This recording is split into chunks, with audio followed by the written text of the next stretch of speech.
Alright, so now I've got them side by side. I kind of parked them in a way that you could look at the side profile and kind of make out.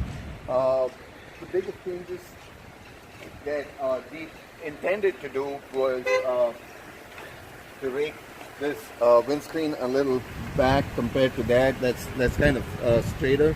There were two issues with that. One was to aid in fuel economy. They had to think about aerodynamics and kind of move that back.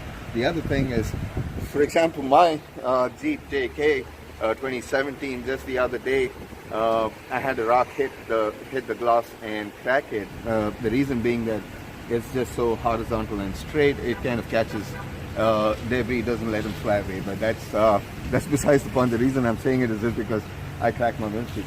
The other big change is they came back with the like a elevated hood right here in the design. It kind of was that way in the TJ. They had got rid of it in the JK, but they came back with it in the JL. Another thing they did is, you know, you had these bump stops. These were for when the windscreen folded down, and then you had the windshield washer squatter here, and this was the tie down footman's loop to tie down the windscreen when you put it down. What they did is they put all these three things together and came up with an all new design. So this is a bump stop as well as a tie down, and the squatters here too. So it's kind of cleaner. The other thing they improved is the door hinges itself. Let me show you how the JK operated.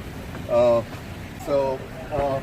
JK really just had like a door hinge. It wasn't nothing. There was no action to it. You know, like how usually cars have a step. This one was free flowing. It caused problems because you had to really slam it shut, and if there was a wind, it could get caught in the wind and go all the way. It's just retained by this strap, which was it was okay because you could take the doors off and all that. But I don't know how they did this. But in the new JL, it's like your regular door, so it is spring loaded, and you got to feel it. So it's got that two-step, just like a regular car. It kind of comes here, stops, and then you push it all the way, and it goes. It is spring loaded. It still has the same kind of a retaining strap and the same system as far as taking the doors off. But what they did is they stamped the it says T50 right here. That's the torque wrench that you'll use to take this nut off, and you can lift it. The other big improvement is that when you took the doors off, it is my personal experience. So what you do is you could put the window down, and they added this kind of a grip over here under the armrest. So what happens, it makes it really easy. You hold it this way and you can lift the door. Whereas on the JK, we didn't have that, and it made it really difficult just because there was nowhere to grip onto. So when you open the windows, you still had to either carry it from here, which is too high, or carry it from here, which is too low. So that is well thought of, and I have had that experience. What I did was I got a handle that goes under the door, so it helps me lift up. This is a new design line they added. It enhances definitely enhances the appearance of the Jeep. Gives it a profile.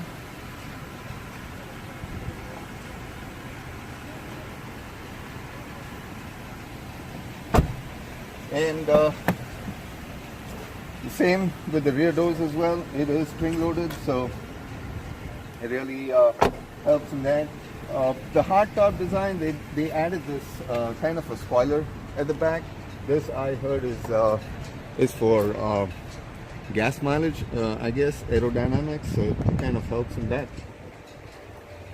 And the old JK was a square edge. Now, I think it looks fantastic. It still looks like a Jeep if you look at it from a distance. you will not mistake it for anything else other than a Jeep Wrangler.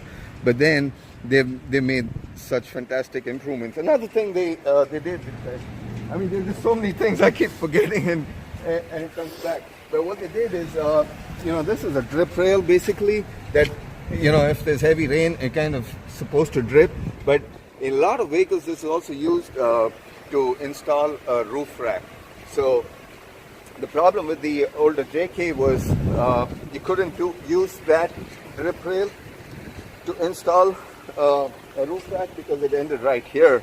And so Jeep designers have taken a lot of consideration of us, the Jeep enthusiasts, and taken a lot of advice. So they extended that drip rail all the way back, and you can put just aftermarket roof racks if you just needed to put a bike up there or a kayak or whatever.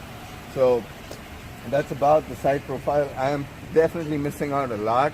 It's just a lot to talk about. But next we go in. I'll show you a brief picture of the dash. You probably are familiar with the JK dash, but just to make a comparison, I'll just walk you through the dashboard on the dashboard and interior on the JK, and then we'll go into the JL, take it for a spin, and see how it drives too.